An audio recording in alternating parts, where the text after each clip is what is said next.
thought is energy. If you have a miserable thought, you will have miserable energy. If you have an upbeat thought, you will have bubbling energy. So the thought decides your energy level.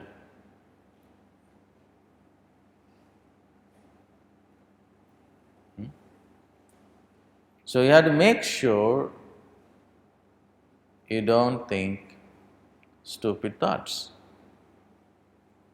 But unfortunately, 98%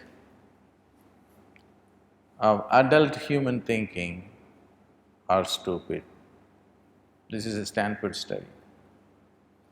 98% of adult human thinking are stupid. So naturally, 98% of the time, you end up thinking stupid thoughts. Where do the stupid thoughts come from? Which part of the brain is involved? Huh? The frontal lobes.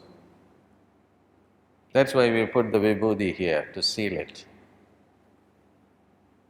The Vibhuti will seal the stupid thoughts. The sacred ash will seal it. Now you can analyze the thoughts you have had today, for instance, from morning till evening. How much control you had over these thoughts that you had?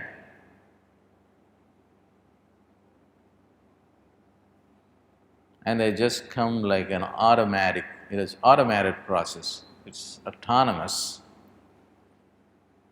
You don't control them, at least you think you don't control them. And these make you miserable or happy or neutral, goofy. You wake up in the morning at 6, 6 to 7, 7 to 8, 8 to 9, 9 to 10, 10 to 11, 11 to 12. Every hour there is a shift of energy for all the 24 hours. When you have to think a thought, although it's your thoughts, you have stored them, you have a personal interest in that thought, whether it is your girlfriend or boyfriend or your mother or father or for your school or for your work, all these thoughts are there. But you would think them through a mechanism. What's the mechanism? These thoughts flow through these energy blocks that run 1 hour each. And what are those energy blocks? They are the planets. The 9 planets. The 9 planets share their time during the 24 hours.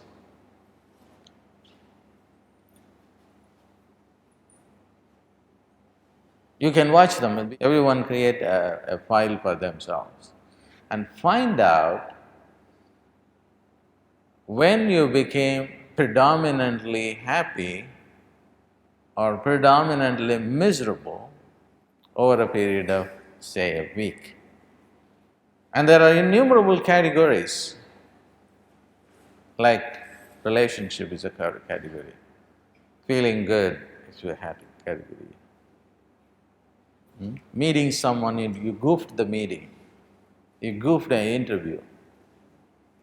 And that took place during a particular planetary period.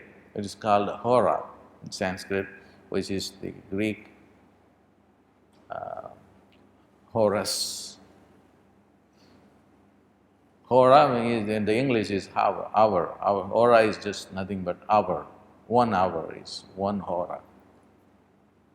So there is a Saturn hora, there is a Venus hora, there is a Jupiter hora, there is a Mercury hora. Every hour the hora changes. And you have a particular affinity towards this.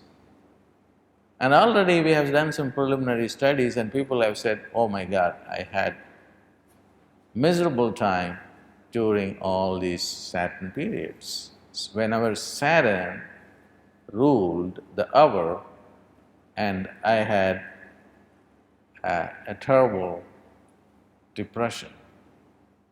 So you can externally control your thought process. Now, while I am talking to you, Saturn is saying to me, no, you are so unkind to me. I'm going to do a lot of good to you. That's what he's saying. Please don't say that. So that's another level of awareness, that you should be able to converse with the planets so that you'll know what the planets is saying. When I said something bad about Saturn, he's upset and he comes and represents his case to me. That's another level of astrology.